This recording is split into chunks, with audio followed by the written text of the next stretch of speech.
great honor and privilege to be here, a special privilege, really. And welcome to South Florida.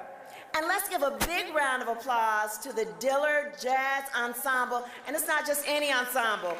They have gone to New York, competed in the Duke Ellington competition with Wynton Marsalis, and come away with top honors every time they go. So let's give them another round of applause. You'll be hearing a little bit more from them later on.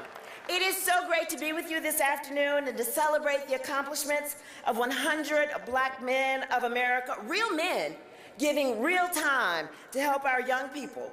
Those accomplishments are personalized in the lives of the young people who are impacted by the 100 Black Men Mentors. We'll see and meet and see more of them this afternoon. I know from being a longtime resident here in South Florida how much that's needed and how much it is very truly appreciated. Thank you, 100 Black men, for doing that.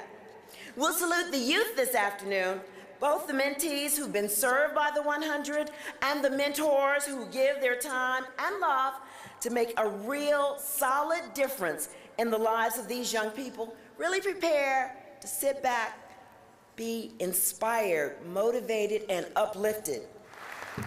Thank you, Tracy. We're delighted to have you join us here for lunch and to being MC for this afternoon's luncheon. As was mentioned, one of our partners, longstanding partners, has been an annual fixture here at the Salute to Youth Luncheon, and that's the Nielsen Company. Unfortunately, they couldn't be here with us today, but they did ask me to make sure I passed along to you their greetings and acknowledgement of the great work that we're doing here with the 100 Black Men of America. But more importantly, that we also want to say back to Nielsen, we thank them for their support and for their partnership over the years in terms of and supporting our cause of mentoring the 100 way across a lifetime. So let's give, in their absence, Nielsen Company a round of applause, if you would, please. You want to do that on here, when we bring them up? Thank you.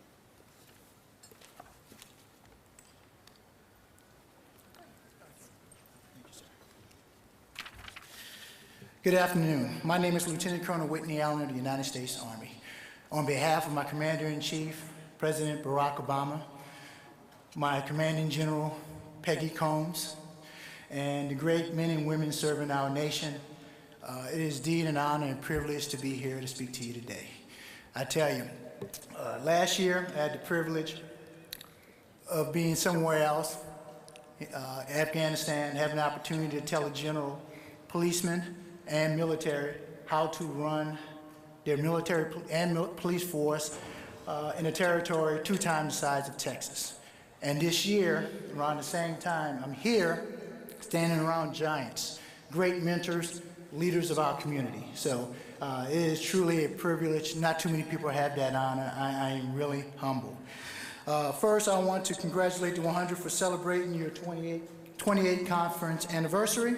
Your track record with mentoring youth over nearly 3 decades is outstanding, and the Army is once again proud to partner with you.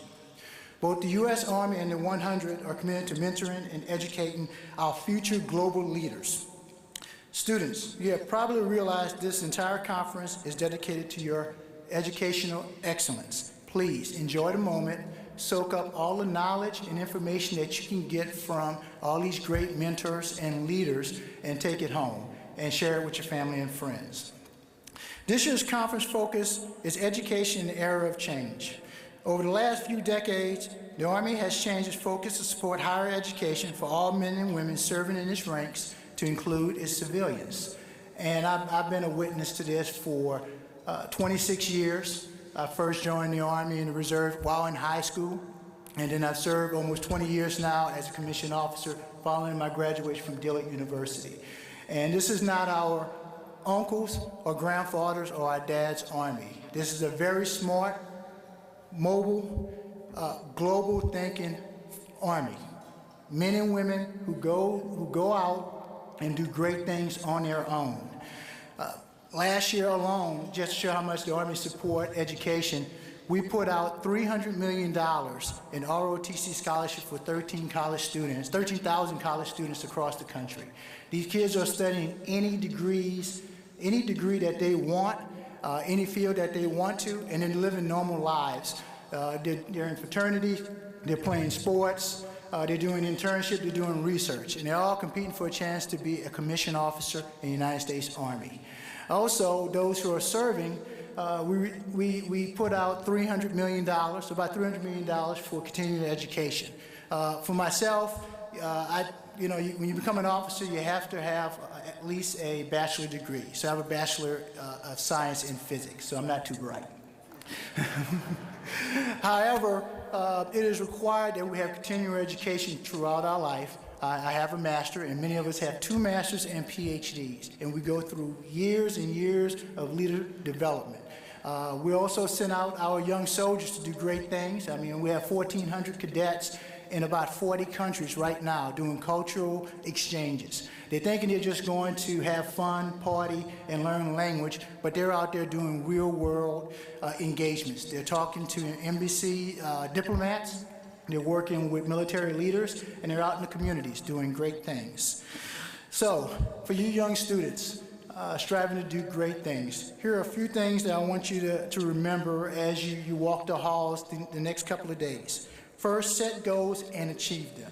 The only person holding you back is yourself. Do not let anyone or anything or any circumstance be a barrier. Second, follow your dreams. If you want to be a doctor, be a doctor. If you want to be a lawyer, be a lawyer. If you want to be an Army officer, please come see me after this. Third, be a mentor. And I'm going to tell you, you're a mentor now. Just by being here and the achievements that you have done, you have set the standard and you're raising the bar as you continue to achieve. You are looked up by someone. Even though you might be 12, 14, 15, your little sister, your little brother, your best friend, they all look up to you. So when you leave from here, go back. Teach them what you know. Share what you know. Make them and yourself better leaders, better future leaders, and better citizens. And last but not least, be yourself. Do not let anyone take away your integrity. Do not let anyone hold you because of the color of your skin or your gender or economic background. Do not be scared to be the only one in the room to do the right thing. On that, it's been a privilege to represent the Army here and to be here myself with you. Good luck and have a great day.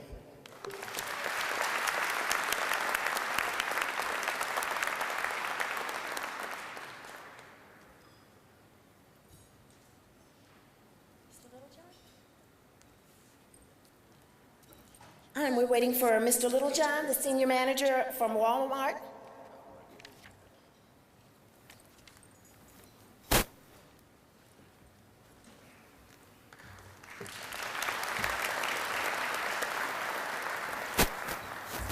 Everyone, thank you. It's a privilege to be here representing the great people of Walmart. We're proud of our partnership with the 100 and grateful for what this organization does for African American youth as mentors, advocates, and role models. You're certainly a role model for President Obama's My Brother's Keeper initiative. For half a century now, you've delivered on the concept of My Brother's Keeper and My Sister's Keeper as well. Walmart is responding to the President's call, in part by deepening our relationship with the 100. That relationship is an important part of my work with Walmart. My job involves managing Walmart's national African-American partnerships with an emphasis on programs that create opportunities that improve people's lives, especially young people. And we look forward to expanding our relationship with the 100. I also feel particularly blessed to have a personal partnership with the organization. It goes back to my undergraduate days at Tennessee State University as a charter member and officer of Tennessee State's Collegiate 100 chapter, an experience that helped shape my adult life. I now have a nephew heading for Morehouse in the fall.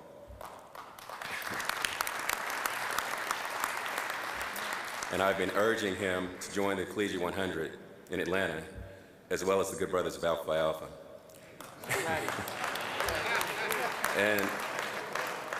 And to become part of the next generation of the 100 black men, because there's important work to be done.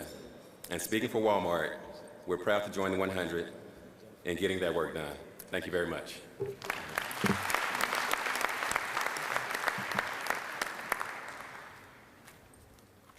Thank Thank you very much. Thank you so much to our sponsors. We really appreciate our sponsors, and we want you to know how much we do deeply. And before we have lunch, we need to bless the food. I'd like the Reverend J.C. Howard of Mount Bethel Ministries to come and do that for us.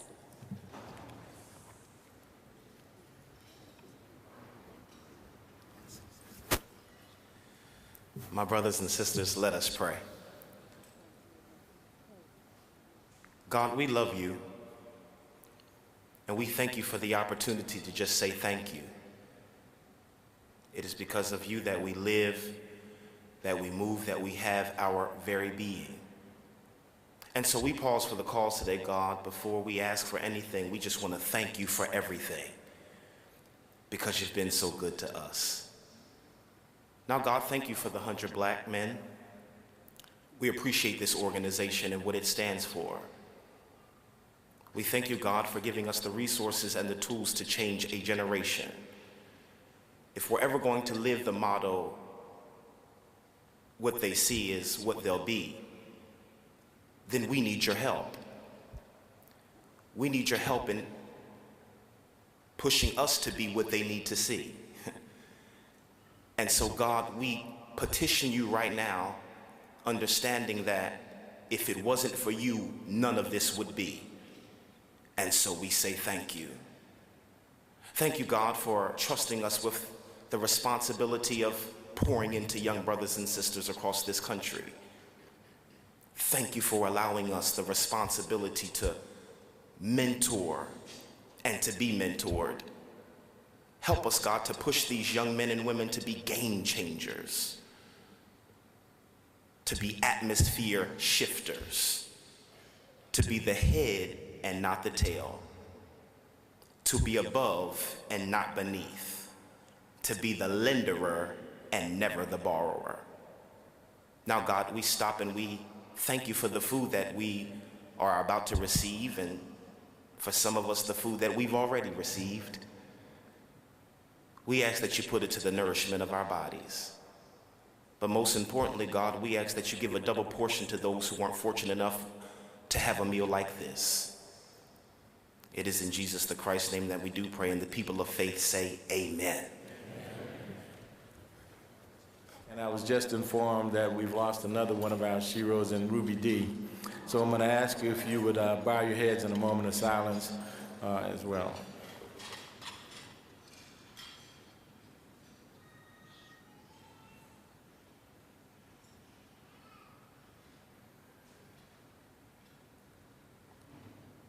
Thank you. We're going to have some other tributes later on in the conference to speak more in terms of honor and tribute to that contribution to this country and to this nation and our work. But I wanted to at least take that moment for us to do that and recognize her as well. Again, I wanted at this moment, as we talked, this is the Salute to Youth Luncheon, and we have a number of significant honorees here with us, and we also have some special guests. And at this moment, I want to recognize one of those special guests, or several of those special guests. In our hometown in the Atlanta chapter, our former superintendent created 2 single-gender schools, and they're the first 2 all-girls, all-boy schools in 50 years in the city of Atlanta. And in the last couple of weeks, we had the graduation for the inaugural students and graduates of senior class from both of those schools. And we are honored to have here with us the valedictorian and the salutatorian from both of those schools, and I'm going to ask them if they'll stand. They're sitting here at the third table with us. And I'm going to ask you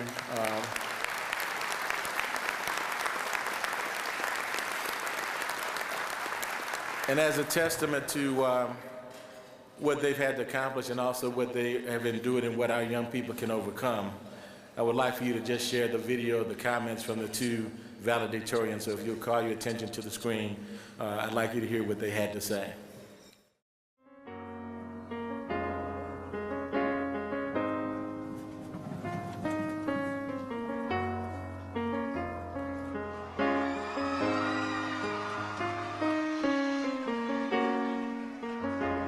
I stand here before you today because my village believed in me. My name is Jemiah Powell, and I'm humbled to be the first valedictorian and star student of the Coretta Scott King Young Women's Leadership Academy High School.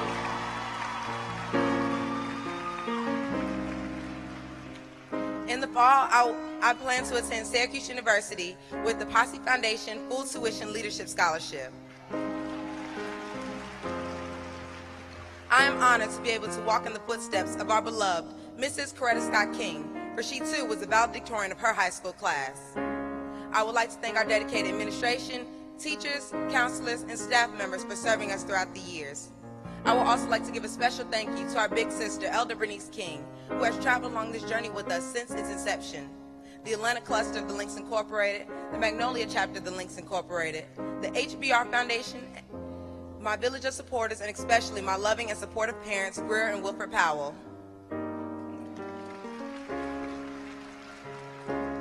Eagles, we made it. We have embodied a legacy of excellence, leadership, and service throughout our matriculation, and I charge all of my peers from BEST and CSK to continue that legacy. Set your targets high, no matter how unattainable they may seem. Believe every day that you will achieve it. I promise you it will happen because it did for me. Almost every single goal that I've set for myself since 9th grade has been achieved. I wanted to become valedictorian. I wanted to attend Syracuse University. I wanted to receive multiple academic scholarships. I wanted to become star student. But most importantly, I wanted to make my parents proud. Needless to say, I did it.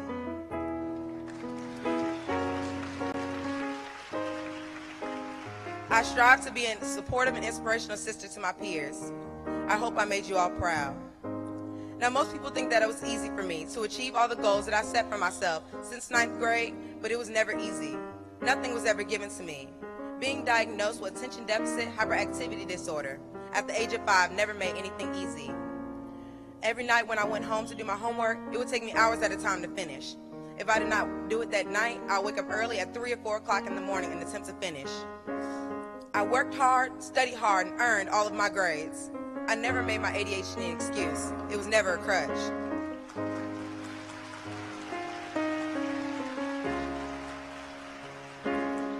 When I was diagnosed with depression after a suicide attempt in 10th grade, I never made it an excuse. I persevered. I always strive for excellence because that was a goal that I set for myself. When you go the extra mile, it's never crowded. It is not easy, and honestly, at times it gets lonely. Some days you'll wish you had no responsibility so you can go, hang out, and party with your friends and simply have fun. But today, standing here before you, I can attest that putting in the extra work is well worth all the sacrifices. If we went to any other school, we may never know how to be excellent. If we went anywhere else, we may never know how to be leaders who serve. If we graduated anywhere else, we may not be able to say that we are the last first class, and I will not be able to say that I'm your first valedictorian. Now I charge you, the class of 2014, to endure the extra mile to surpass your goals. Go and be excellent leaders who go and give back to your community. Go and give back not only in Atlanta, but around the nation. So from this moment on, every indelible mark that you make upon yourself or your community will embody a piece of you.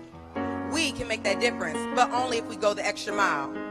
We, the women of CSK, are embodying a legacy of scholarship, service, and sisterhood. Thank you.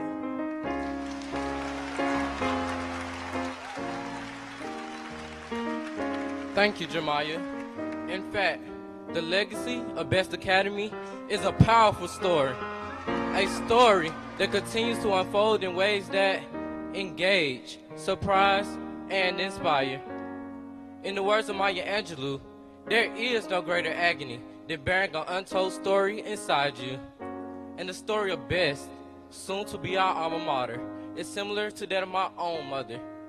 She is young and often underestimated by those who fail to understand that even the young, endowed with the legacy of excellence, can take a stand in a place even before it has floors. As the young protagonist in this story, I struggled with the impact of poverty under the care of a single teenage mother in violent, drug-infested neighborhoods. The unstable relationship with my father was a constant. At the age of 10, I lost my uncle, who's like an older brother to the prison system. The next year, news that my father had been murdered devastated me. If my mother would have allowed statistics to write the rest of my story, I would not be here today.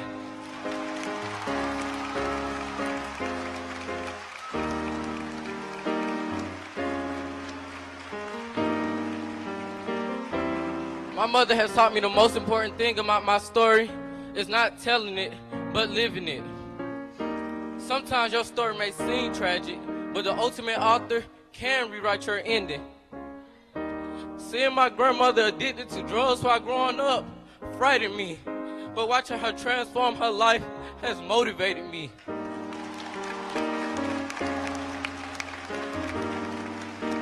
The 7th grade math teacher that told me I would never make it in life couldn't stop my success. I learned to deal with the antagonists. Even when they doubted me and didn't support me, they motivated me.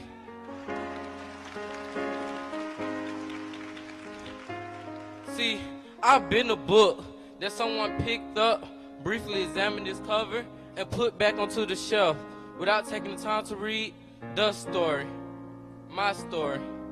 But today, in this moment that will never come again, I stand before you as the first valedictorian of Best Academy High School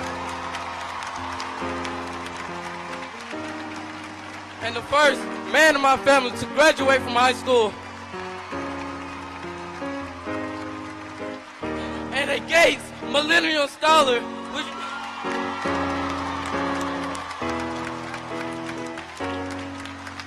means that my college education, both undergraduate and graduate, will be paid for.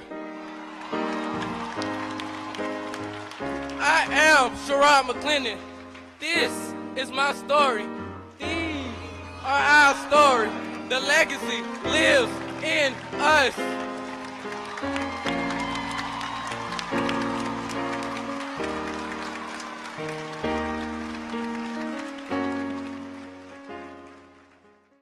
He's a writing partner and master trainer for the prestigious Napoleon Hill Foundation, a nonprofit educational institution dedicated to making the world a better place to live. He's also on the faculty at Clark Atlanta University and is a recipient of the Dale Carnegie Personal Achievement Award. Dr. Kimbrough received his BA from the University of Oklahoma, and MA and doctorate from Northwestern University, where he studied wealth and poverty in underdeveloped countries. In 2005, the National Black MBA Association presented him with its 2005 H. Naylor Fitzhugh Award, recognizing him as one of the top professors in the nation. He is a renowned student and commentator on Black achievement, which has been the subject of his books, speeches, and the PBS video, The Legacy of Achievement. Please join me in welcoming Dr. Dennis Kimbrough.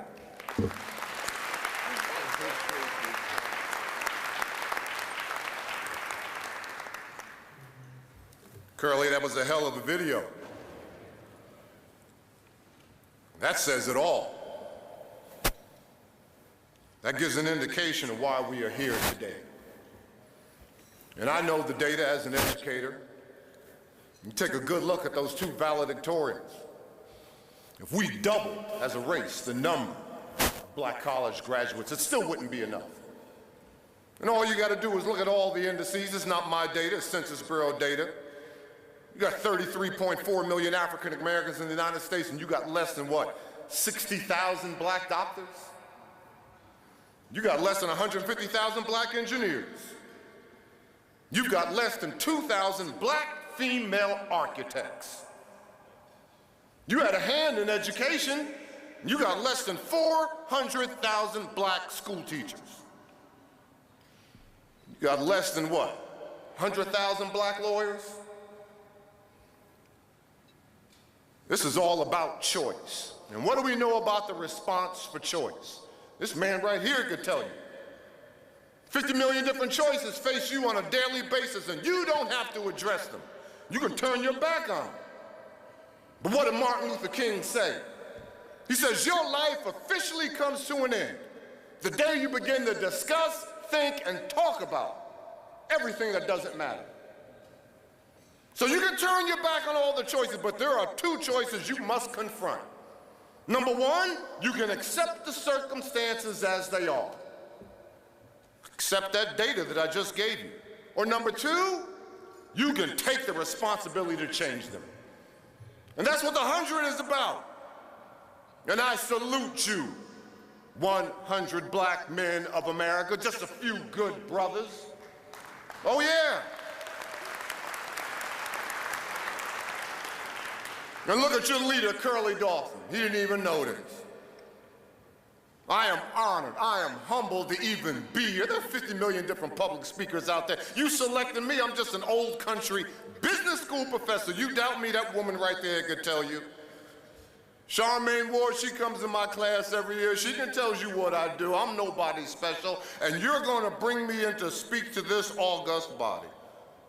I am humbled and I am honored. Corporate partners, I love you. So many people talk about diversity, but you put your money where your mouth is.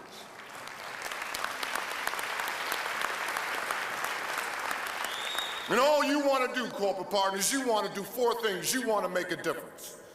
Only 4 things in life you want to do. Number 1, you want to make a difference. Number 2, you want to make a difference with others who want to make a difference. Number 3, you want to make a difference with others who want to make a difference doing something that makes a difference. But number 4, you want to make a difference with others who want to make a difference doing something that makes a difference at a time when it makes all the difference in the world. And damn it, this is the time. Salute to the youth.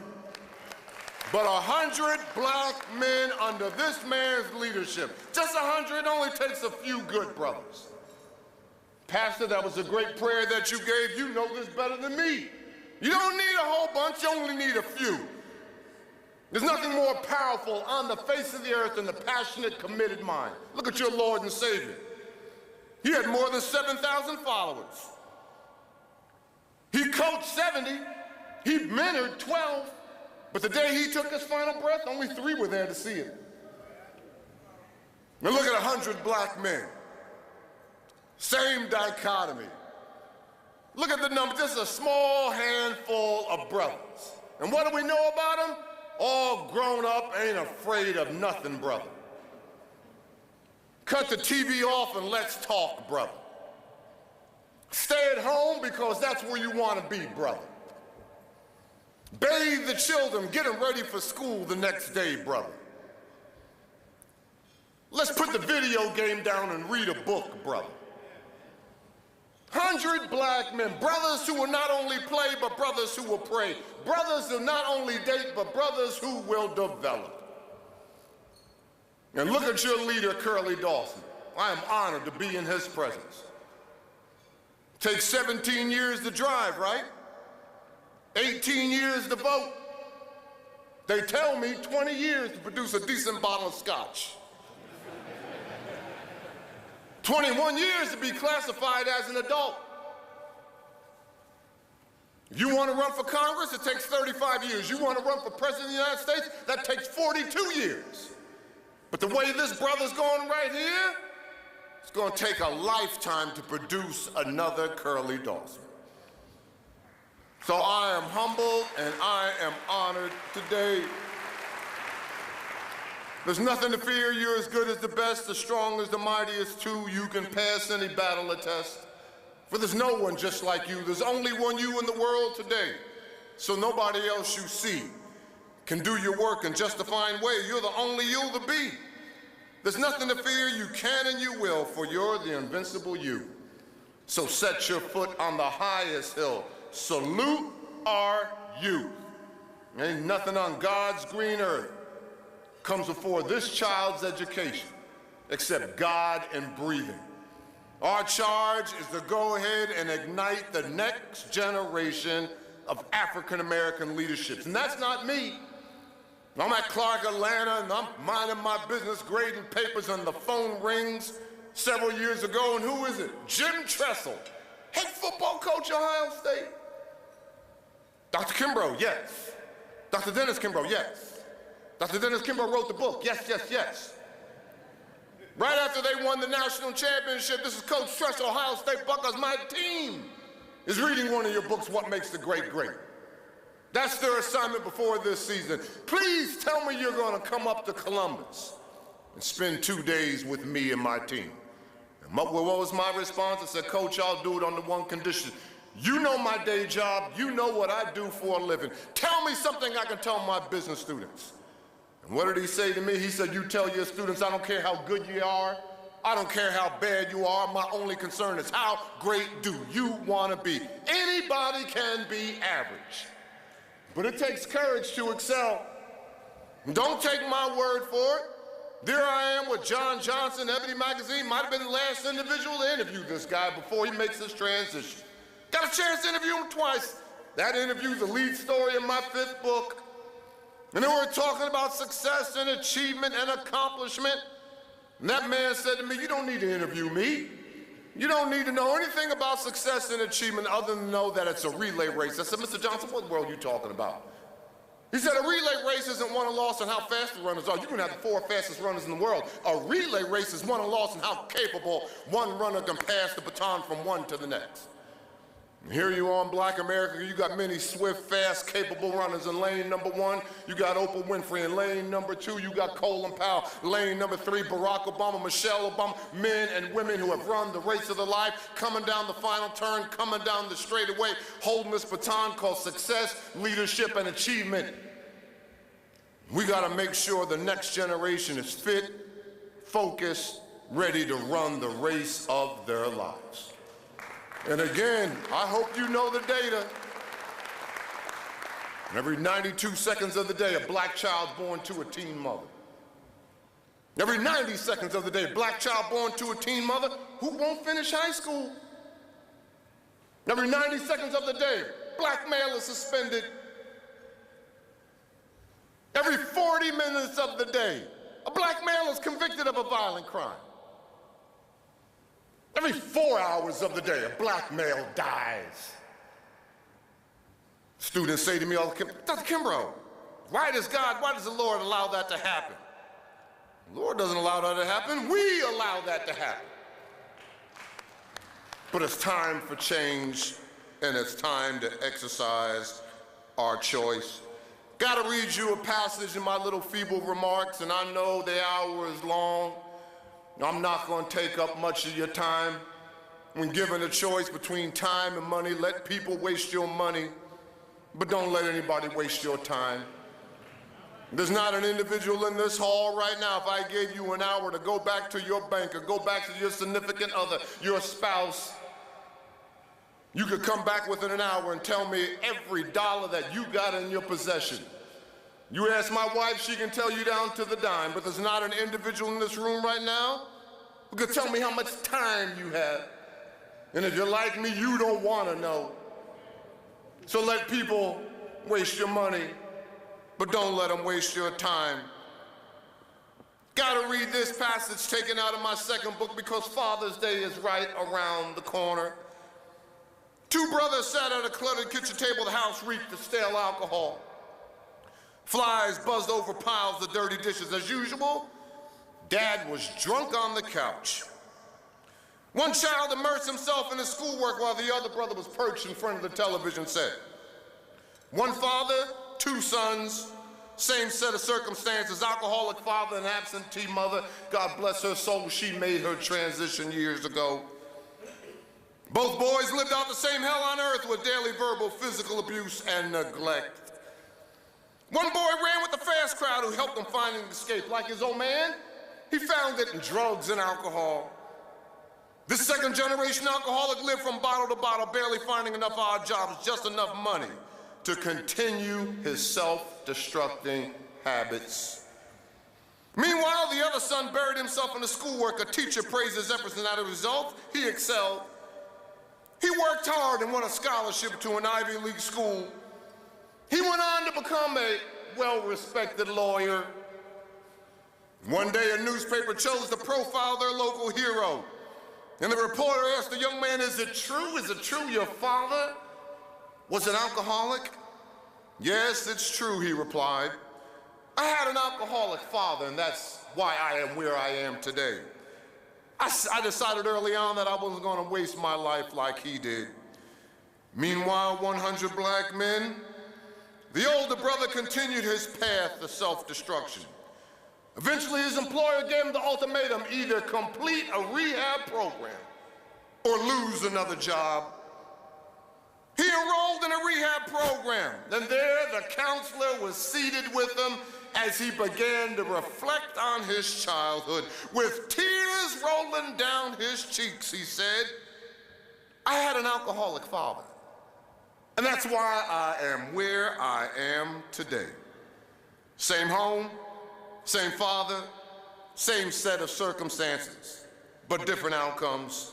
One child was looking for somebody to blame, and the other was looking for somebody to bless.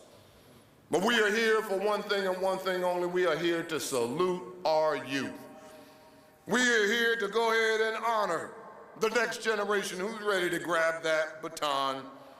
And there's only three things that you've got to do in order to grab that baton. And I'm speaking to you as if you're in my class. And before it gets too long, I got to bring you greetings from my school, Clark Atlanta University School of Business, where Tracy said, yes, I am on the faculty. For those of you who don't know about our grand institution consolidation of two schools, Atlanta University, the oldest black graduate school in the country, founded in 1865, I am blessed. Every Tuesday and Thursday, I get a chance to walk the same hollow ground as your most prolific scholar, W.E.B. Du Bois. Clark College, founded in 1869. You come to my office, 318 Wright Hall, and you take 300 yards to your left. You will find yourself smack dab in the middle of Spelman College. Their president, Beverly Tatum, will be here this week, founded in 1881. One of my three daughters is a Spelman alum, and she doesn't allow me to forget that. So am I.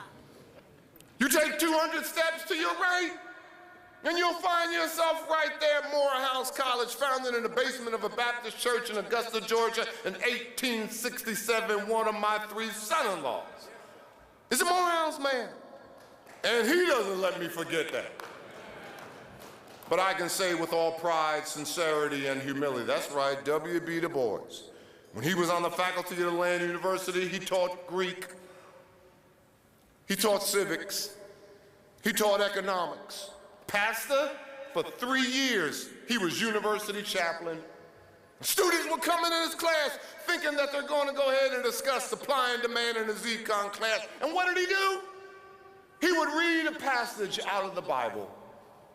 And the same thing applies today. There is no financial deficit out there today. Hell, I can tell you that. I went around this country for 7 years interviewing your most prolific and wealthiest black millionaire. There's no financial deficit out there today, but there's a spiritual deficit out there today. And it starts with the following keys. How are you going to salute your youth? Number one, never lower your standards. Did you hear what I said? I said never lower your standards. Everybody on that campus knows my classroom in Clark, Atlanta. Why? I got a sign on my door. You know what that sign reads? It says, if you don't want to work hard, you don't belong here. And if you don't want to lead under no circumstance, walk through my door.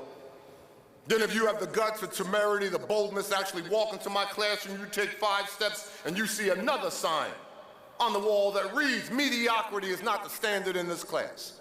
Now you can be mediocre someplace else, but you can't be mediocre here. Who in the world taught me that? There I am interviewing Andy Young, Ambassador Andy Young, to the United Nations years ago. And I asked him a question, and don't you know, I just knew he was going to say Martin Luther King. I said, Mr. Ambassador, who had the greatest effect on your life before I could get the question out? He said, Benjamin Mays. I said, Dr. Mays, the former president of Morehouse? Yeah. I said, you've met and you've rubbed shoulders with so many individuals. I'm not knocking Dr. Mays, but of all the people, why Benjamin Mays?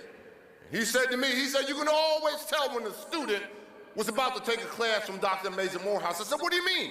He said, you could see him running across the quad. You see, Benjamin Mays only had 2 rules in his classroom. Rule number 1, he would always correct your English. There are the juniors and seniors at Morehouse College that said, man, that's whack. Why is this guy correcting my English? Benjamin Mays would reply, would you rather have me correct your English or a prospective employer correct your English? And then rule number 2, Benjamin Mays said, I'll always be the last individual in class. See, he didn't care on the syllabus, on the roll book, in the catalog. Class was due to start at 1 o'clock. If he got there at 12:45, that door was closed. On time is late, and early is on time, and late Well, late, damn it, is fired. And the first assignment that every student in his class had to remember is that old poem. I've only just a minute, 60 seconds in it, forced upon me, can't refuse it, didn't seek it, didn't choose it. But I know that I must choose it, I'll suffer if I lose it, pay account if I abuse it, just a tiny little minute. But baby girl, my life is in it. Don't you ever lower your standards. You don't get in life what you want, you get in life what you expect. Rule number 2, you gotta believe in yourself when no one else will. Did you hear what I said? You've got to believe in yourself when no one else will. I like the story of Sammy. Sammy is 8 years old in the 3rd grade, and he's painting a picture at his desk. And the teacher comes by and says, Sammy, what are you doing? Sammy says, I'm painting a picture of God. The teacher says, well, no one knows what God looks like. Sammy says, they will in a minute.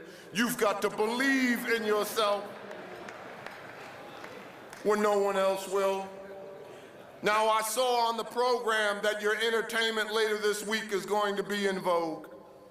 And I think this is so apropos because years ago, right here in Southern Florida, Sony Columbia Records, all the executive vice presidents for Sony Columbia Records had their annual strategic planning session. And they selected me to come in and give them a 2-hour presentation on strategic planning. If you didn't have executive vice president, EVP at the end of your name, if you weren't from New York or you weren't from LA, you did not get in that meeting. And there, after I give my presentation, I sit down and I have lunch with some of these executives. And to break conversation, start a conversation, I said, man, you guys really got it made this year. You got some top talent. At the time, you had Lauryn Hill, you had Mariah Carey, Whitney Houston was still alive, and you got this new hot group, Destiny's Child, particularly Beyonce. And these vice presidents said to me, yeah, we're proud of our talent. Whitney's Whitney, Mariah Carey's doing well, and we got big things planned for Destiny's Child, particularly Beyonce. But Dr. Kimbrough, you should have seen Beyonce when she landed on our doorstep when she was age 13. I said, what do you mean? Said when she was in the 8th grade at age 13, she was about to throw her dream away. Don't you ever give up on your dream. She was about to give her dream away. She went to her father back in Houston and said, I'm sick and tired of these singing lessons. I'm tired of these dancing lessons. After church on Sunday, you drop me off at the mall. I'm singing in the mall. Everybody's laughing at me. I can't even walk down the hall of my school. All my classmates are talking about me behind my back. I just want to be a normal student. I want to fit in, forget the singing and dancing. And I said to these executive vice presidents, I said, well, obviously something happened. What changed her life? And they told me that the R&B group In Vogue came to Houston to give a concert. And not only did Beyonce go to that concert, but after the concert, she got backstage passes. And there In Vogue, the 4 ladies at the time were given the performance of the life of young Beyonce Knowles. She's in the front row, tears coming out of her eyes because she has decided to throw her dream away. And after the concert, she goes backstage and she meets the 4 young ladies from In Vogue. And I said to these vice presidents, what in the world did In Vogue tell Beyonce? They said to me one word. I said, what was that word? Believe. Believe. Now you fast forward the videotape almost a decade and a half. True story. And now Beyonce Knowles, at the height of her profession, she goes to Houston, her hometown, to give the performance of her life. And there's a little 12-year-old girl, it's her birthday, and her father wants to surprise her with Beyonce concert tickets. So he goes to Ticketmaster and he gets front row seats for his little 12-year-old child. And there that young girl is watching Beyonce give the concert of her life. And 2 hours later, after the concert is over, instead of walking out the front door of the venue, they take a side exit out a back alley to come up to a shortcut. And when they walk out that side door in that back alley, guess who comes walking out behind them, waiting to be driven away in a chauffeur-driven limousine? It was Beyonce Knowles. And that young girl sees Beyonce Knowles, breaks her father's hand, weaves in and out of her security, and hugs her. And Beyonce's startled, oh my goodness, and that young girl says, Beyonce, I can't believe I'm meeting you. I can't believe I'm talking to you. If you come to my bedroom in my Houston home, you can't even tell the paint on the walls. I got all your posters. I know all your dance steps. I know all your lyrics by heart. When I'm in the bathtub, when I'm in the shower, I grab the comb, I grab the brush, I act like I'm you, sing it into the microphone. Beyonce, please tell me how I can be great as you. You listen to me, 100. What did Beyonce knows tell that 12-year-old child? Told her to believe. Told her to do whatever you do so well, no one can ignore you. Do whatever you do so well, people can't take their eyes off of you. So number one, don't you lower your standards. First thing in class that I do every year after I give out that syllabus and I talk to my students and I release the young ladies, I tell the men in my class, men, I need 5 minutes of your time. Ladies, have a great week. I will see you next week. Men, please give me a moment of your time. We need to talk man to man. Number one, when you go back to your apartment or your dorm, you need to Google me. You need to find out who's standing before you every Tuesday and Thursday. I'm not for everybody. Number two, men, I will never tell you to pull up your pants. I just told you. In other words, I don't sag. No, man, you want to sag? Well, damn it, sag someplace else. I don't sag. Why? Because saggy pants lead to saggy outlook. Saggy outlook leads to saggy attitude. Saggy attitude leads to saggy study habits. Saggy study habits leads to saggy grades. Saggy grades, well, that leads to saggy transcript. Saggy transcript, that leads to saggy job interview. Saggy job interview, that leads to saggy job offer. Saggy job offer, that leads to saggy salary. And saggy salary, well, damn it, that leads to broke, and we don't need any more broke folks in our community.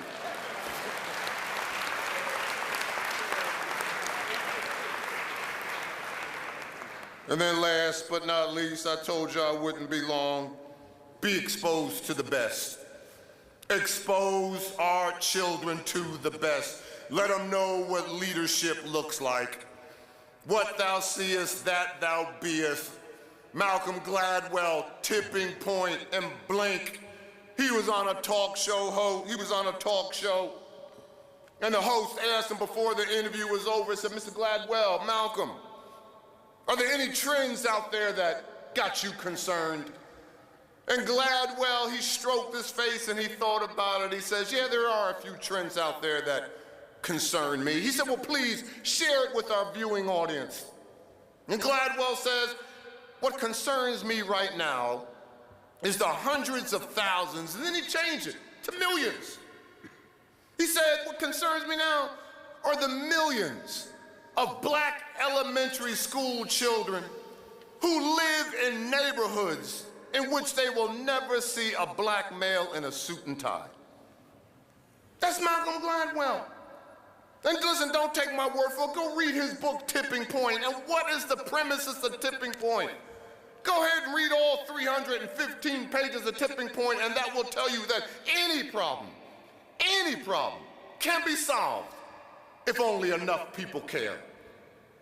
And thank God, because of 100 black men, we expose them to the best. You get around the best. You look the part, act the part, walk the part, talk the part, think the part, doggone it, you get the part. The only reason why I wear a pocket handkerchief in my suit is because of one man and one man only, and that was Maynard Jackson. When I was going through the dog days of my career writing my first book, I asked to interview the mayor, and he said to me, he says, don't interview me, Dennis, shadow me through City Hall. And there I am one day, I had one suit to my name, so many holes in the leg, I don't know which hole to put my leg through. And then he sees me in the atrium and he says, Dennis, when are you going to finish those suits? I said, what do you mean, Mr. Mayor? He said, will you please put a pocket handkerchief in that suit? I said, why is that important? He says, because visibility is just as important as ability. And what is Maynard Jackson known for? That he was the first black metropolitan mayor in the city? No, that's not Maynard Jackson's claim to fame. Maynard Jackson's claim to fame, he was the first individual who came up with an idea that an airport should be a shopping mall where people can catch a flight. When he took that job the first time around, you had the #1 brand in the world in Coca-Cola at Hartsfield-Jackson Airport, and you couldn't even get a Coke and sandwich out at that airport. He said, I'm gonna rebuild this airport. We're gonna use minority representation. If you don't like it, I'll lay down on the runway. You fast forward the videotape right now, and Maynard Jackson personally created 14 black millionaires out at that airport. So number one, you never lower your standards. When I interviewed Rachel Robinson, Jackie Robinson's widow, I said, you know, what was it like being married to the man who broke the color barrier? And she said to me, Jack only lived by one rule. And I said, what is that, Miss Robinson? She said, excellence is the norm, not the exception. Number two, you believe in yourself. And number three, get them around and expose them to the best. Somebody said it couldn't be done, but he with the chuckle replied that maybe he couldn't, but he would be one who wouldn't say till he tried. So he buckled right in with a trace of a grin on his face. If he worried he'd hit it, he started to sing as he tackled the thing that couldn't be done, and he did it. Somebody scoffed, you'll never do that, at least no one ever has done it. But he took off his coat and he took off his hat, and the first thing we know, he'd begun it with a lift of his chin and a bit of a grin without any doubting or quitting. He started to sing as he tackled the thing that couldn't be done, and he did it. There are thousands to tell you cannot be done. There are thousands to prophesy failure. There are thousands ready to point out to you one by one the dangers that wait till assail you. But with a lift of your chin and a bit of your grin, you just take off your coat and go to it. You starting to sing as you tackle the thing. Spit in his face, show you Marcus Garvey. Slam the school door in her face, she becomes Mary McLeod Bethune. Write him off as another fatherless black male, I'll show you Ben Carson. Make him shine your shoes, he becomes James Brown. Disobey his orders, I'll show you Colin Powell. Blind him, he becomes Stevie Wonder. Rape her, I'll show you Maya Angelou. Put her in a wheelchair, she becomes Barbara Jordan. Tell her she can't write, I'll show you Toni Morrison. Tell her she can't lead, she becomes Michelle Obama. Confine him to the frigid souls in the North Pole, I'll show you Matthew Henson. Put him in a prison cell, throw away the key. You got two choices, you got Nelson Mandela and you got Malcolm X. And tell that man, I'm gonna put you in charge of an organization. Not just any organization, but the organization of the 400 or 500 black organizations in this country, the #1 preeminent organization that will have the greatest impact on your youth. I'm gonna give you a staff.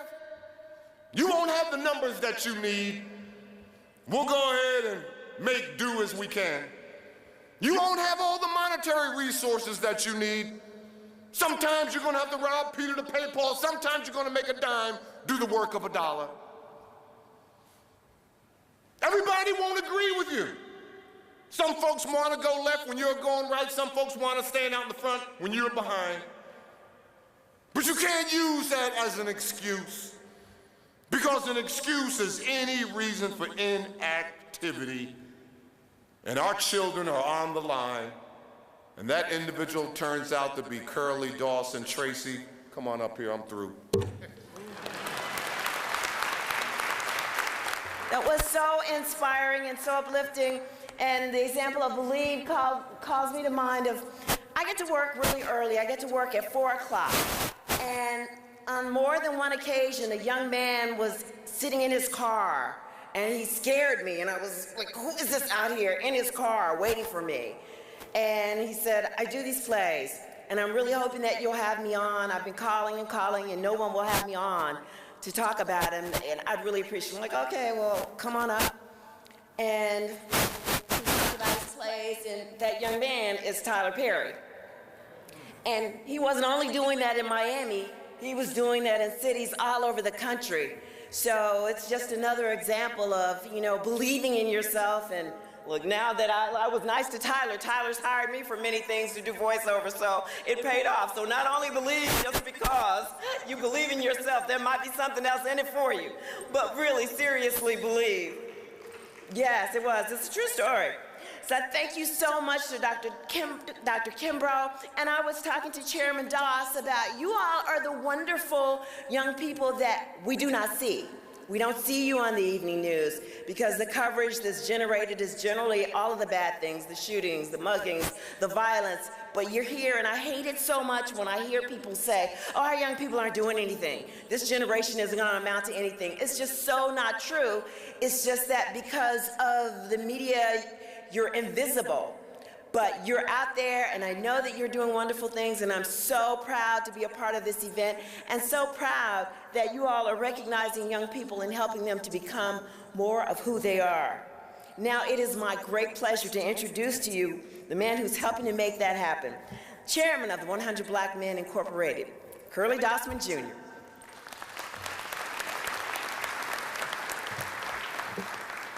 Thank you, Tracy. We're delighted that you were able to take time and be as a host. And I told Tracy, for someone who gets up at 3 o'clock in the morning at this time of day, she still has a lot of energy. So we really appreciate you, and we thank you for your working. And Dr. Kimbrough, thank you for the kind words. I appreciate it. And I'm going to say to Dr. Halen, who's not here, Nathaniel Ghostin, Tommy Deutsch, and Al Donson, thank you for setting the framework, the foundation, and the stage for what we do collectively as an organization in 100, and so I'm just delighted to be one humble part of that train of thought and that leadership that we've had before. And thank you, gentlemen and ladies, for your support. But as we said, this is about our youth, and it's a tribute to the salute to the youth that you've heard. And I want to also now begin to start the additional salutes that we have at this time. So to get us started, we want to recognize a very special young lady from this area. She's receiving our Youth Leadership Award in Education. And those of you who were in the town hall meeting, you've already met her and seen it. It is Miss Grace Bush. We're delighted to have you here with us, Grace, and your family as well. But on May 2nd, 2014, Miss Bush, who is 16 years old, received her bachelor's degree in criminal justice from Florida Atlantic University, 7 days before she graduated from high school. That's right. That's right, she received her undergraduate degree and high school diploma within a week of one another. Therein is a story and a reason for us to recognize this example of youth leadership in education. Ms. Bush is from a very large family. She has 8 siblings, but that family is totally committed to education. She and her brothers and sisters are being homeschooled with the goal of taking advantage of a program at Florida Atlantic University High School, which allows students to earn college credit while attending. And typically, students earn about 3 years of college credits, but Grace jumpstarted by earning credits at Broward College at the age of 13. She has handled a full load of classes every semester, including over the summer. And she did set a goal, and every summer since she was 14 years old. While she sought to have a perfect 4.0 GPA, she settled on a 3.81. She has accomplished this while playing the flute for the Miami Music Project Orchestra and the South Florida Youth Symphony. She says this is her stress reliever. But Grace plans to earn her master's degree from Florida Atlantic University before she attends law school. And her ultimate goal is to be Chief Justice of the United States Supreme Court.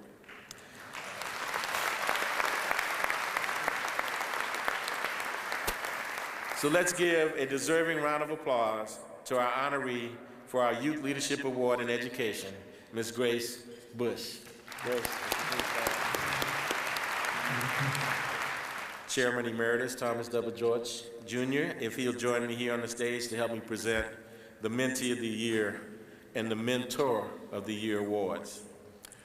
The Mentee of the Year award is presented to an individual who has overcome obstacles in their life by utilizing the skills and confidence that they developed through the relationship with their mentor.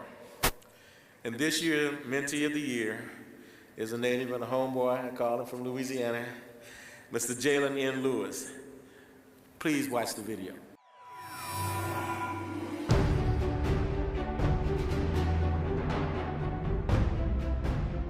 Every year, the 10,000 plus members of the 100 Black Men of America Incorporated dedicate their time and guidance through mentorship programs, reaching local youth throughout more than 100 chapters.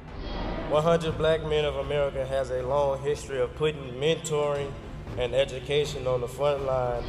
Baton Rouge mentee Jalen Lewis serves as an inspiring example of what a future leader looks like, and also the powerful impact the 100th mentorship has on its mentees. It is an opportunity for us to share some of our thoughts and concerns while demonstrating our strength in mind, body, and spirit. A noted role model to his peers, Jalen maintains a 3.5 grade point average. And while Jalen has future plans to attend either Florida A&M University or Morehouse College, he shares his current dedication with his community today.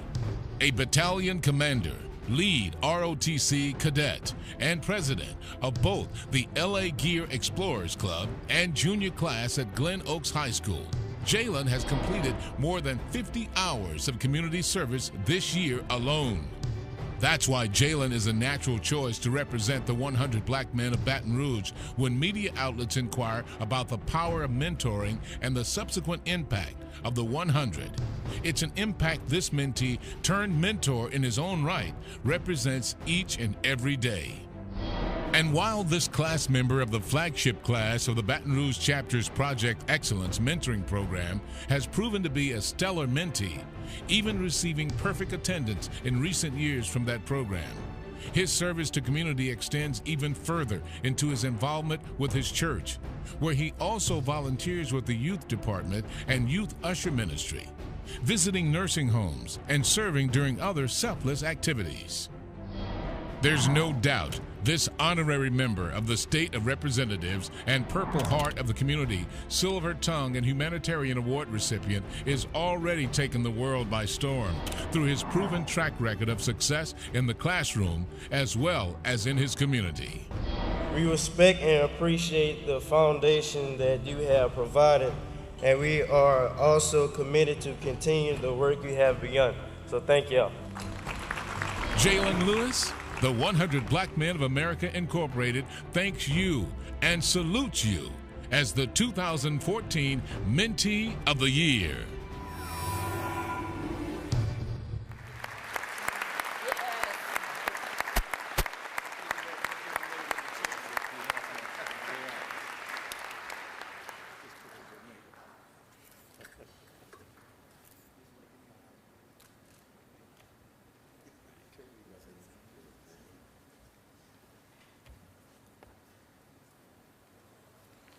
Thank you.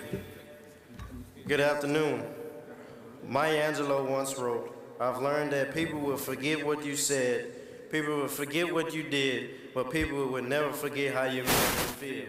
Accordingly, I am deeply honored to stand here before you today, having been chosen as your Mentee of the Year. First, giving honor to God, who's the head of my life, to Chairman Dossman and other leaders of the Executive Committee. Thank you for allowing me to stand before you today as the new 2013-2014 Thomas W. Dortch Jr. Mentee of the Year. I would also like to thank the 100 Black Men of Metro Baton Rouge for all their support, mentoring, and for polishing me to become a better individual. It is because of you that I stand here today. I have been a member of the 100 Black Men of Baton Rouge Project Excel mentoring program for the past 7 years. This program has challenged me to become a young man of integrity and achievement, so I thank the 100 for this honor. I am a living witness that it truly takes a village to raise a child. My village consists of my church, my family, the 100, and the matriarch of them all, my beloved mother, Miss Carla Lewis. My mother has stood by me and supported me throughout my entire life, and she is here with me today. Finally, to the 100 Black Men of America, thank you for creating for me a feeling in this stellar moment that I shall always, always remember. Thank you.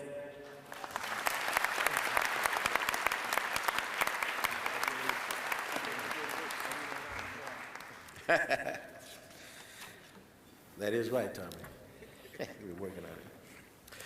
All right, the Mentor of the Year is a member of the 100 who exhibits exceptional commitment to the organization and also to its mentees. And this year, Mentor of the Year is Michael B. Carlisle of the Western Pennsylvania chapter. Please watch this video.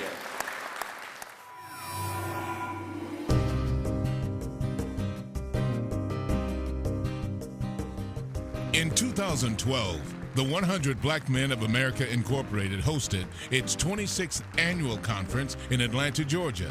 One of the conference highlights? The speech delivered by Michael Booker, selected as that year's Mentee of the Year. Last year, I was in San Fran for the conference in San Francisco, and Chairman Dodson said that the black community was in a state of emergency and crisis. And so I see that every day, but we have to change it. And so it has to be hands on deck, everyone get involved, and stand together, and let's accomplish it throughout the world. While Michael's speech was inspiring to all attendees, including the Salute to Youth Luncheon host, Lamon Rucker. I'm very, very impressed with Michael Booker.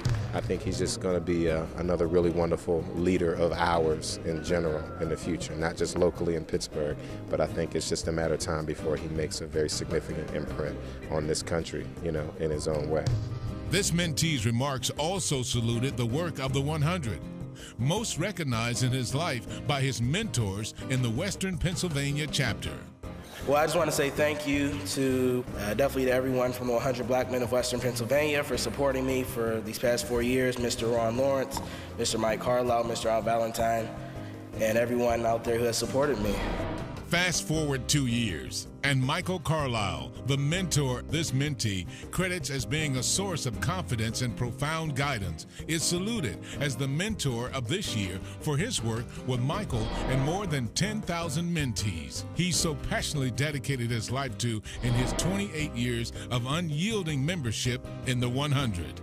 An original founding member of the 100 Black Men of America and the 100's Western Pennsylvania chapter, Mr. Mike, as he's affectionately known by his mentees, is credited with mentoring 600 mentees in Saturday workshops, more than 3,200 through his work with the Pittsburgh Public School System, and 375 students through InfoLink, a summer program he hosts at Carnegie Mellon University.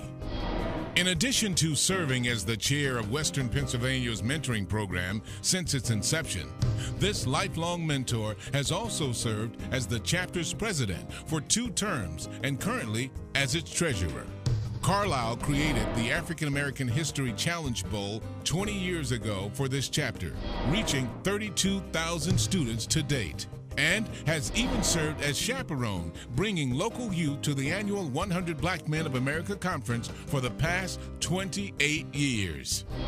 Carlisle says his commitment to the 100 Black Men of America was born from his yearning to serve the youth of his community. A mission Mr. Mike, a shining example of the power of mentoring, has achieved, as evidenced through his ability to show youth the endless possibility of their future, regardless of the condition of their community in the present. That's why the 100 Black Men of America Incorporated proudly presents this year's prestigious Thomas W. Dortch Jr. Mentor of the Year Award to Michael, Mr. Mike Carlisle. Come on, let's show our appreciation for Mr. Mike.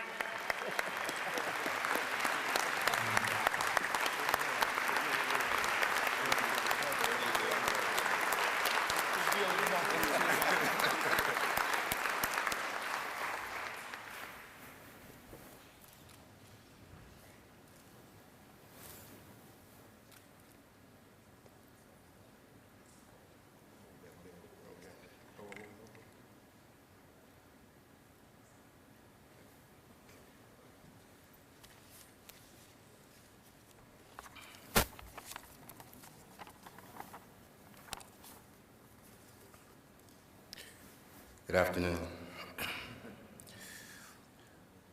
With God's name, the merciful benefactor, the merciful redeemer, we thank him for our presence at this conference, and I thank him for the precious breath of life. For he breathed into Adam the breath of his spirit, and Adam became a living soul. Amen. No, I'm not going to preach. But I am very, very grateful to be standing here as your 2014 Mentor of the Year. Greetings to Chairman Dossman, the members of the Executive Board, members of this dais, and a very special thank you and shout out to the members of the Award Selection Committee. You did good.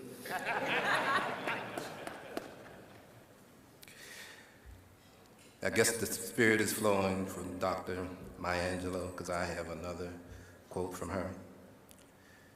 I have found that among its other benefits, that giving liberates the giver. Some time ago, when Dr. Lonnie Husbeth, the founding chapter president of the Worcester, Pennsylvania chapter, asked me to join the 100, I understood that that meant that as a member, we were asked to be true in word and deed. Our students may hear what we say to them, but they certainly see everything we do. So I set out to live up to that exemplary standard that what our students see in me, truly each and every one of them certainly can be. And we take that standard and we transfer it to the work of the 100. There's a true story that happened in the school system in Western Pennsylvania, a school called Fort Pitt. Predominantly African-American students, and also predominantly has teachers that don't look like them. So they were given a project to envision what they wanted to be in life. And then the teachers were appalled by the response that they were given when most of the children in the school didn't believe that they were even going to be around for an adult age. There's a need for the work of the 100. Over the years, we've been able to do some wonderful things in the chapter in Western Pennsylvania. We maintain some high standards and some high marks. Over 90% of our students who go on and graduate from our program and commit themselves to what we do go on to post-secondary education, some forms of post-secondary education. As the video stated, we have an InfoLink 100 program, which is a summer computer camp housed at one of the top 5 universities in the country, Carnegie Mellon University, where we teach over a 10-week period the latest software development and technology. And we fuse that with workforce development, meaning that at the end of their course in graduation, they go on and work an internship, a paid internship. We also incorporated this year one of the concepts that are highly valued here at the National Conference, that's community service. Every year, we have been blessed in the last 20 years to do the African American History Challenge Bowl at the local level. 20 years. And We've had representation here at the national conference in many of those years. And we are proud to say in recent years, we've had participants in both the African American History Challenge Bowl and the Financial Literacy Bowl. And we have a stars team this year. We have students who represent a local school, the Barack Obama Academy of International Studies. It's a big name to hold up. We're looking for great results.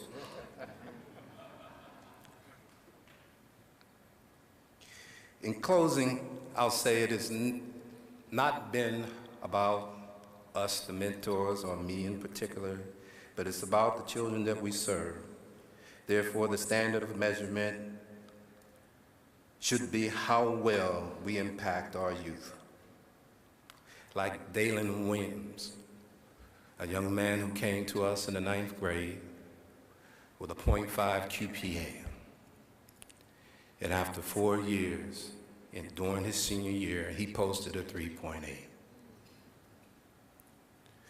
Or like Lisa Younger, who came to the 100 as a teenage mother and graduated with a degree in engineering.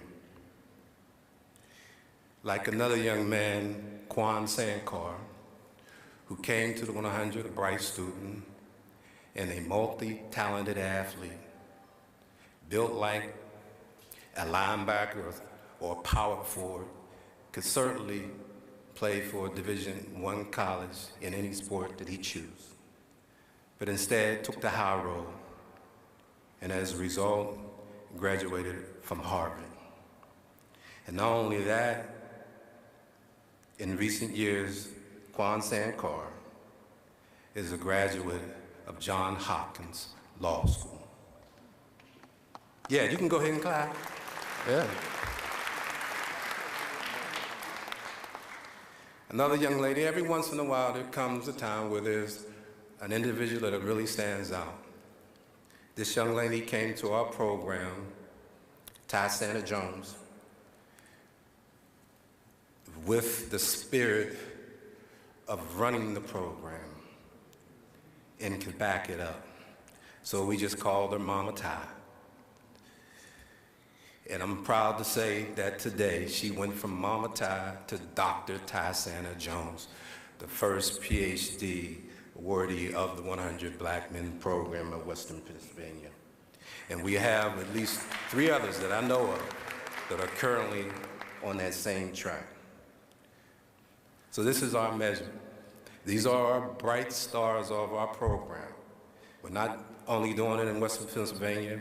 I've sat in the chairs that you're occupying now, and I've heard of the great, wondrous work that other chapters are doing. So we must continue to hold our youth up high. I thank you for this moment. Thank you.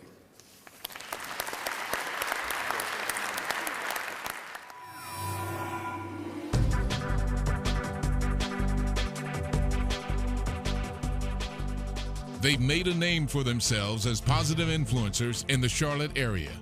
They were named the 2013 Mentors of the Year by the Mayor's Mentoring Alliance.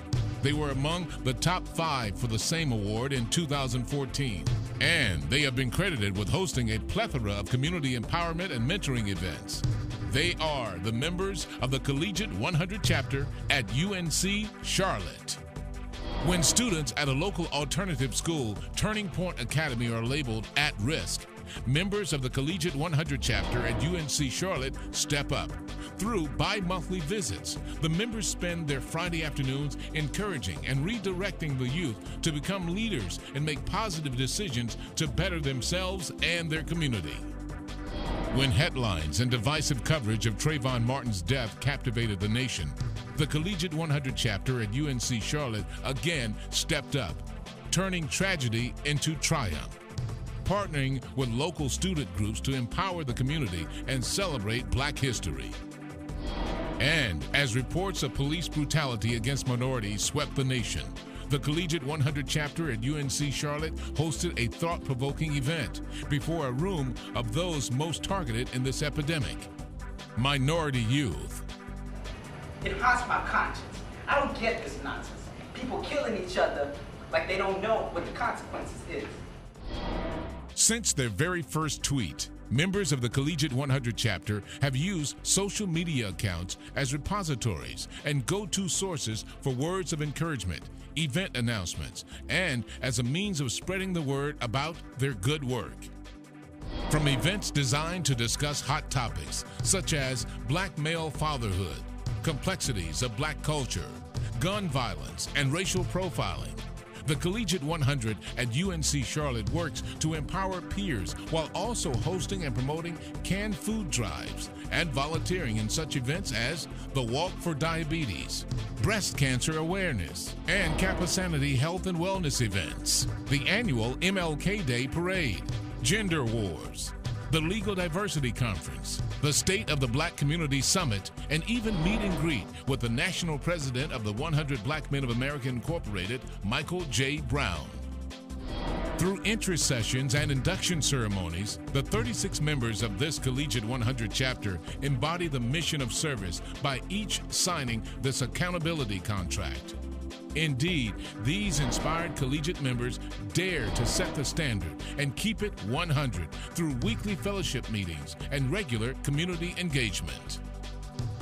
For daring to go out and impact the world, the 100 Black Men of America Incorporated presents the Collegiate 100 chapter at UNC Charlotte as this year's Collegiate 100 Chapter of the Year Award recipients.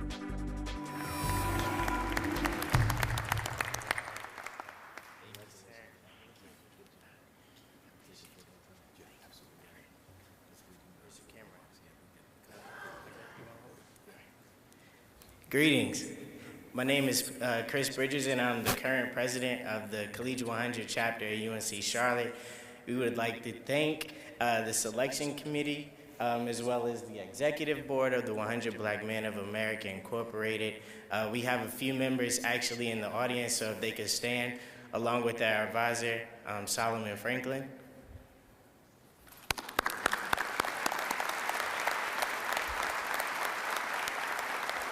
Thank you.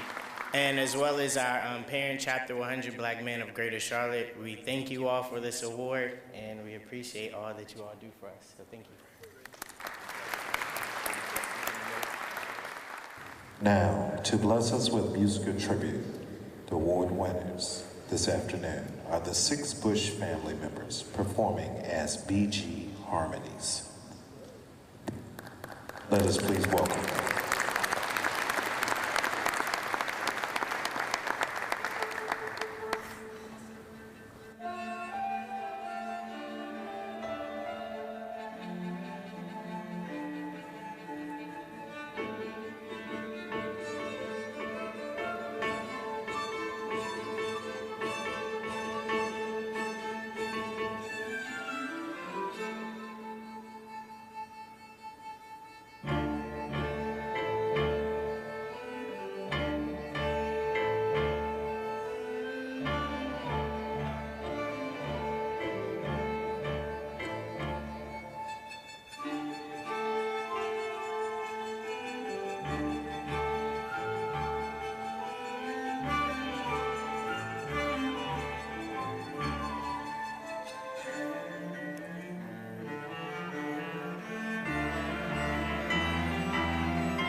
want to give a special thank you to BG Harmonies.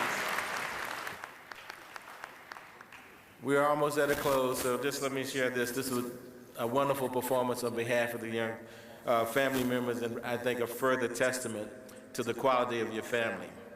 And we know that it's not by accident that the Bush children are so accomplished.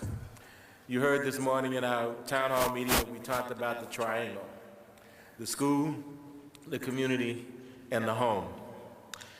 And this family definitely represents the best in what can be done in the home and with parental engagement. And for that reason, their mother, Gisela, as we said earlier, she homeschools the Bushes' 9 children. Would y'all come forward?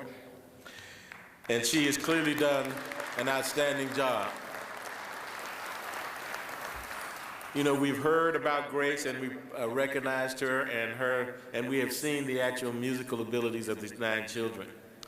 But there's really more. Grace's older sister, who's named after her mother, Gisela, graduated from Florida Atlantic University at the age of 18. And another older sister, Gabrielle, is on track to graduate this summer. So preparing children for these achievements and putting them on course to reach their full potential in life is a direct result of parenting. And we want to recognize these parents, Bobby and Gisela Bush, with the Special Chairman's Award for Parental Engagement. Please join me in congratulating them on the outstanding work that they've done with their kids and work.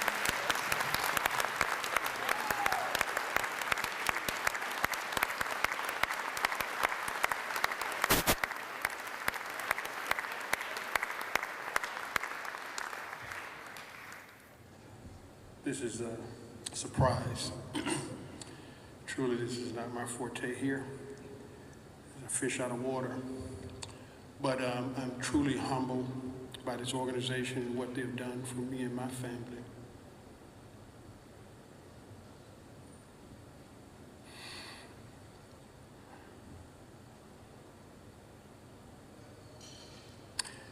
As we begin to approach Father's Day,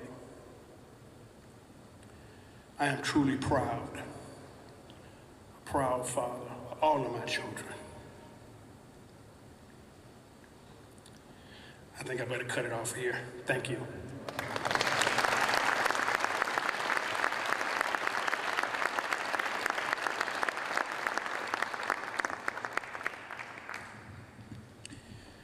Well, what do you think? Were these youth and the recognitions you've seen worthy of the work that we've done? Thank you.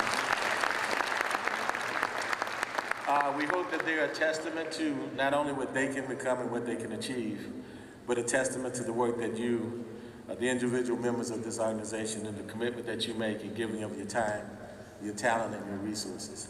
So I want to congratulate you, because you actually are the ones who help to make these things happen and to help to make these kids believe in themselves.